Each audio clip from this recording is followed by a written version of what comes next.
Hi friends, welcome to my channel. बहुत बहुत स्वागत है आप सभी का। तो फ्रेंड्स, आज हम 42 चेस्ट साइज़ के लिए कटोरी ब्लाउज़ की कटिंग कर रहे हैं। और यहाँ पर मैंने पेपर लिया है। पेपर मैंने डबल फोल्ड लिया है क्योंकि दोनों भी साइड जो है हमारे बैक और फ्रंट दोनों साइड को हम एक ही साथ में अलग करेंगे, जिससे कि आपके मेजरमेंट बिल्कुल भी गलत नहीं होंगे और जो भी बिगिनर्स इसको कट कर रहे हैं वो बिल्कुल परफेक्ट ब्लाउज़ कट कर पाएंगे। तो यहाँ पर मैंने इस तरह से डबल फोल्ड का पेपर लिया है और सबसे पहले हमको ब्लाउज़ की जो भी आपकी हाइट होगी उसको आपको नापना है। यहाँ पर तो यहाँ पर ब्लाउज़ की जो हाइट है इसको नाप लेंगे। तो ब्लाउज़ की हाइट जो है वो 14.5 इंच है। तो मैं यहाँ पर 15 इंच के लिए एक मार्क लगा देती हूँ। 42 चेस्ट साइज़ का ब्लाउज़ है। तो यहाँ पर इसकी शोल्डर को हम नापेंगे 3 या 3.25 इंच के लिए। गले की चौड़ाई को हम नाप रहे हैं यहाँ पर 3 इंच के लिए और शोल्डर पट्टी को नापेंगे 3.25 इंच के लिए। यहाँ पर आर्म होल जो है वो मैं रख रही हूँ 6.25 इंच का। आप 6, 6.25 या 6.5 इंच तक भी इसको रख सकते हैं। इस तरह से आर्म होल का जो भी निशान होगा आप इस तरह से लगा लेंगे सबसे पहले। और फ्रेंड्स, यहाँ पर हमको 42 का 4th भाग मतलब कि चौथा हिस्सा यहाँ पर लेना है। तो यहाँ पर मैं ले रही हूँ 10.5 इंच। ठीक है, 10.5 इंच के ऊपर इस तरह से मार्क करेंगे। इसमें 2 इंच एक्स्ट्रा मिलाएंगे तो हो गया ये 12.5 इंच। ये 2 इंच का जो एक्स्ट्रा हमने नाप लगाया है ये हमारा एक्स्ट्रा मार्जिन है। ठीक है, अब ऊपर जैसे हमने लगाया है यहाँ पर 12.5 के ऊपर, नीचे हम लगाएंगे 11.5 के ऊपर निशान। हमारी कमर की जो साइज़ होती है वो हमारी चेस्ट साइज से कम होती है, इसीलिए हम यहाँ पर 1 इंच कम करके लगा रहे हैं। अगर आप चाहें तो आप कमर का चौथा हिस्सा प्लस 2 इंच को नाप सकते हैं, या फिर अगर आप आसानी से बनाना चाहते हैं तो आप इस तरह से मेजरमेंट को ले सकते हैं। अब यहाँ पर इस तरह से हमको तिरछा जोड़ लेना है। अब फ्रेंड्स, यहाँ पर हमको दोनों भी आर्म होल नाप लेने हैं, जैसे बैक साइड और फ्रंट साइड, क्योंकि दोनों भी हिस्सों को हम एक ही साथ में अलग कर रहे हैं। तो यहाँ पर मैं बैक साइड का जो आर्म होल है इसको ले रही हूँ 1.5 इंच के लिए और फ्रंट साइड को ले रही हूँ 1 इंच के लिए। ठीक है, थोड़ा सा डिस्टेंस रखेंगे और इस तरह से हमको पेपर को घुमा लेना है और आर्म होल का जो भी आपका इस तरह से राउंड शेप है ये लगा देना है। ये हमारे फ्रंट साइड का आर्म होल है, इसको भी इस तरह से लगा लेंगे। और फ्रेंड्स, दोनों भी आर्म होल को हमने इस तरह से ड्रॉ कर लिया है। अब आपको यहाँ पर आगे का आपका जो भी मेजरमेंट है वो यहीं पर लेना है, क्योंकि हम फ्रंट साइड को इसी के ऊपर कट कर रहे हैं। तो आगे का जो गला है मैं ले रही हूँ यहाँ पर 7 इंच के लिए। अगर आप छोटा बड़ा रखना चाहते हैं तो रख सकते हैं। और ऊपर जैसे हमने 3 इंच के लिए मार्क किया था तो यहाँ पर भी मैं 3 इंच के लिए मार्क कर दूंगी और ये इस तरह से हम एक स्क्वायर में बना लेंगे। अब इसको 1 इंच अंदर नापते हुए यहाँ पर हम राउंड शेप दे देंगे। आप चाहे तो कोई भी शेप इसमें दे सकते हैं, ऐसा कुछ नहीं है कि आप राउंड शेप ही देंगे। आपको जो भी शेप अच्छा लगे वो आप यहाँ पर दे सकते हैं। अब यहाँ पर हमको साइड पट्टी, क्रॉस पट्टी, योक पट्टी, आप जो भी बोलते होंगे, इसको यहाँ पर कट करना है। तो यहाँ पर इस तरह से मेजरमेंट लेंगे। तो एक मेजरमेंट मैं ले रही हूँ यहाँ पर 3.5 इंच के ऊपर। ये जो मेजरमेंट है ये 3.5 इंच पे है। और दूसरी यहाँ पर मैं ले रही हूँ 4 इंच के लिए या 4.25 इंच के लिए। ठीक है, हल्का सा बड़ा लेंगे, यहाँ पर 4.2 इंच के लिए लेंगे। ठीक है, 4.2 इंच के लिए इस वाली साइड में मैंने लिया है। अब आपको इस तरह से राउंड शेप देते हुए ये जो आपकी लाइन है इसको ड्रॉ करते हुए यहाँ पर इसको जोड़ देना है। तो ये हमारा बेल्ट का निशान यहाँ पर लग चुका है। अब फ्रेंड्स, यहाँ पर हमने बेल्ट का निशान लगाने के बाद आपको यहाँ पर कटोरी का मेजरमेंट लेना है। 42 चेस्ट साइज के लिए कटोरी का मेजरमेंट लेते हुए आपको टेप को इस वाली सीध के ऊपर बिल्कुल सीधा रखना है। ठीक है, चाहे तो आप यहाँ पर भी 3.5 इंच के ऊपर एक निशान लगा देंगे और ये वाले निशान और ये वाला निशान के ऊपर टेप बिल्कुल आप सीधा रखेंगे। और यहाँ पर मैं ले रही हूँ 6.25 इंच के लिए कटोरी का नाप ले रही हूँ। ठीक है, 6.2 इंच के लिए। ठीक है, ये जो नाप मैंने कटोरी का लिया है ये है 6.2 इंचेस। अब यहाँ पर आर्म होल से निकलते हुए हम यहाँ पर 1.5 इंच का नाप लगाएंगे। ठीक है, ये मैंने लगाया 1.5 इंच के ऊपर और यहाँ पर मैं लगा रही हूँ 1/2 इंच के ऊपर। ठीक है, तो अब ये देखो, ये तीनों भी नाप जो है हमको इस तरह से राउंड शेप में जोड़ देने हैं। अगर आप हाथ उठाओगे तो राउंड शेप ठीक से नहीं आएगा, तो हाथ बार बार उठाना नहीं है। इस तरह से आपको राउंड शेप में कटोरी का जो नाप है वो लगा देना है। अब फ्रेंड्स, इतना नाप लगने के बाद आपको इसको एज इट इज कट करना है। ये देखिए, यहाँ पर गला जो उतरने का बहुत प्रॉब्लम होता है, तो यहाँ पर 1/2 इंच के लिए निशान लगाएंगे और इस वाली साइड से इस वाली साइड को इस तरह से तिरछा जोड़ेंगे, जिससे कि ये निशान जो है वो तिरछा ज्वाइंट हो जाए। ये देखो इस तरह से। अब इसकी हम कटिंग करेंगे। अब फ्रेंड्स, इसे कट करेंगे। कट हमको यहाँ नीचे की साइड से करना है। तो सबसे पहले बैक साइड वाले हिस्से को कट करेंगे और उसको साइड में हटा लेंगे। इसके बाद हम फ्रंट साइड की कटिंग करेंगे। अब जो बैक साइड का आपका आर्म होल है इसको आप कट करेंगे। फ्रंट साइड का अभी नहीं करेंगे, हम बाद में करेंगे। ठीक है, तो इस तरह से आप बैक साइड का जो आर्म होल है इसकी कटिंग करेंगे। इस वाले हिस्से को साइड में हटाएंगे।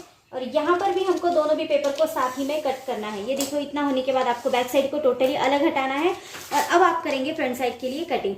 अब फ्रंट साइड के लिए सबसे पहले आप बैक साइड की कटिंग को हटाएंगे। तो यहाँ पर आपने जैसा राउंड शेप दिया है एज इट इज़ आपको वैसा ही कट करना है। इसके बाद आप करेंगे फ्रंट साइड का जो भी आपका आर्म होल होगा उसके लिए कटिंग करेंगे, ठीक है। तो ये हम फ्रंट साइड का आर्म होल को हटा रहे हैं। इसके बाद आगे का जो भी गला आपने शेप ड्रॉ किया है, आप चाहे तो यहाँ पंचकोनी गला, चौकोनी गला कुछ भी बना सकते हैं। मैंने राउंड शेप सिंपल रखा है, तो इस तरह से इसको भी हटाएंगे। और अब लास्ट में हम कटोरी के हिस्से को साइड में हटाएंगे। ये देखो, इस तरह से हमने कटोरी का हिस्सा साइड में हटा लिया। ये हमारे फ्रंट साइड का हिस्सा बिल्कुल रेडी हो गया है। अब हमको कटोरी को आगे बढ़ाना है। कटोरी को आगे जैसे रेगुलर तरीका होता है सेम वही तरीके से बढ़ाएंगे। कटोरी को बढ़ाना बहुत ज़्यादा ज़रूरी होता है और ये एक इंपॉर्टेंट पॉइंट है। जब भी आप ब्लाउज़ को बना रहे हैं तो कटोरी को 1.5 इंच के लिए, मतलब कि तीनों भी साइड से 1.5 इंच के लिए आगे बढ़ाया जाता है। तो यहाँ पर मैं एक बचा हुआ पेपर ले लेती हूँ। तो देखिए, इस तरह से मैंने ये बचा हुआ पेपर यहाँ पर लिया है और इसके ऊपर हम कटोरी को इस तरह से रखेंगे और यहाँ पर एक पिन की मदद से इसको सिक्योर कर लेंगे जिससे कि ये हिले ना। तो यहाँ पर मैं एक पिन लगा देती हूँ। इस तरह से हम एक पिन लगा देंगे। इसके बाद इसको आपको 3 साइड से आगे बढ़ाना है। तो यहाँ पर आपको सेंटर लेना ज़रूरी है। तो इस तरह से इसको फोल्ड करेंगे और सेंटर का एक निशान यहाँ पर बना लेंगे। इसके बाद यहाँ पर एक डॉट लगा देना। अब ये एक साइड, ये एक साइड और ये एक साइड कॉर्नर वाली, इन तीनों भी साइड को आपको बढ़ाना है 1.5, मतलब कि 1.5 इंच के लिए। तो 1.5 इंच के लिए आगे बढ़ाते हुए चलेंगे। देखो, यहाँ पर मैं 1.5 इंच का एक निशान लगा देती हूँ, ठीक है। नीचे की साइड में भी 1.5 इंच का निशान लगाएंगे और कॉर्नर साइड पे भी हम 1.5 इंच का निशान लगा देंगे। अब देखो, तीनों भी साइड से हमने निशान लगाया है। ये जो आपको गोल राउंड साइड दिख रही है, यहाँ पर आपको हाफ इंच के लिए बढ़ाना है क्योंकि ये हमें सिलाई में मार्जिन आपका ऐड करवा देगा। तो यहाँ पर आप इस तरह से हाफ इंच के बढ़ाने के बाद इसको इस तरह से जोड़ लेंगे। तीनों भी कॉर्नर पॉइंट को आपको अच्छे से जोड़ना है।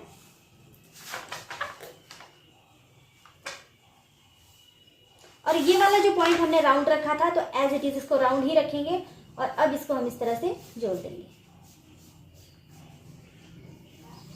ये देखो, ये तीनों भी पॉइंट हमारे अच्छे से जुड़ चुके हैं और कटोरी का शेप तैयार हो गया है। अब आप एज इट इज कटोरी को कट कर लेंगे। तो देखो फ्रेंड्स, इस तरह से हमने कटोरी का हिस्सा भी यहाँ पर रेडी कर लिया है। अब हम स्लीव्स के लिए कटिंग करेंगे। तो यहाँ पर देखो, बचा हुआ पेपर जो था वो मैंने इस तरह से ले लिया है। यहाँ पर मैं कर रही हूँ शॉर्ट स्लीव्स के लिए कटिंग। अगर आप चाहते हैं लॉन्ग स्लीव्स के लिए तो आप मेरी वीडियोस में देख सकते हैं।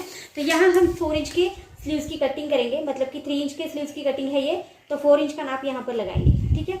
अब आपको बैक साइड का हिस्सा या फ्रंट साइड का हिस्सा, आप कोई भी हिस्सा ले लेंगे। इसका आर्म होल जो है आपको इस तरह से तिरछा गिनना है। तो ये 9 इंच आ रहा है, तो यही 9 इंच का आप मार्जिन यहाँ पर लेंगे, ठीक है। बन साइड है ये ओपन साइड है। बन साइड से आपको इसकी हाइट को नाप लगाना है और ओपन साइड से आपको इसको कट करना है, ठीक है। तो यहाँ पर 9 इंच का नाप मैंने इस तरह से लगा लिया। इसमें 2 इंच का मार्जिन ऐड करेंगे या 1.5 इंच का कर सकते हैं आप। तो यहाँ पर ये 11 इंच का मार्जिन मैंने लगा दिया है। ये पूरा नाप जो है वो 11 इंचेस का है और ये कैसे लिया वो भी मैंने आपको बताया है। तो यहाँ पर फिर से एक बार 4 इंच के लिए नाप लगाएंगे और इसको इस तरह से स्क्वायर में बना देंगे।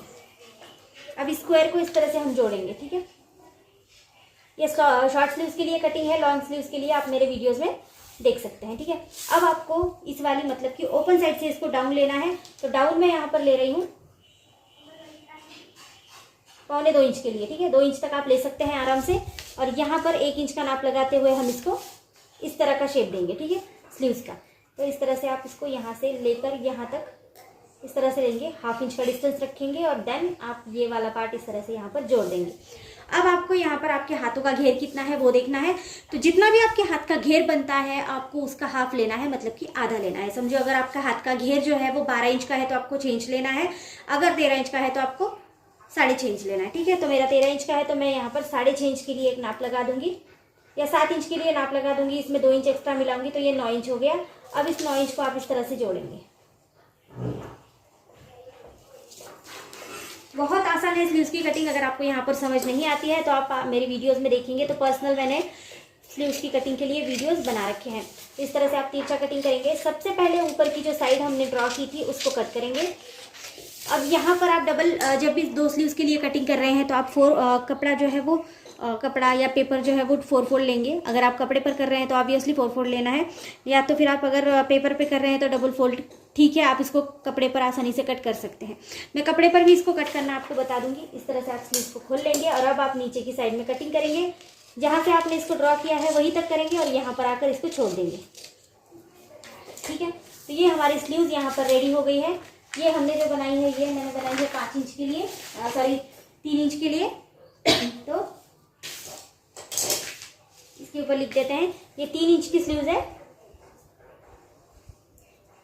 इसमें मैंने 1 इंच एक्स्ट्रा मिलाया है, तो ये 4 इंच की स्लीव्स बन गई है। और यहाँ पर हमने जो भी कटिंग अभी की है वो मैंने की है 42 चेस्ट साइज के लिए। तो यहाँ पर ये इसका बैक साइड का हिस्सा है, ये इसका फ्रंट साइड का हिस्सा है, ये इसका बेल्ट पार्ट है, हमने जो बनाया था कटोरी का पार्ट वो भी मैंने यहाँ पर रखा है, और ये हमारी स्लीव्स का पार्ट है। 42 चेस्ट साइज के लिए यहाँ पर मैंने कटोरी ब्लाउज की कटिंग करी है। ठीक है, अगर आपको वीडियो पसंद आती है तो चैनल को लाइक शेयर सब्सक्राइब करना। अगर आपको इसकी कपड़े पर की भी कटिंग चाहिए तो वो भी मैं आपको इसको प्रोवाइड कर दूंगी। बिल्कुल परफेक्ट ब्लाउज कट होगा, कहीं पर भी आपकी कोई भी गलती नहीं होने वाली है। तो आज की वीडियो अच्छी लगती है तो सपोर्ट जरूर कर देना। So thank you friends video को पूरा देखने के लिए। Thank you so much.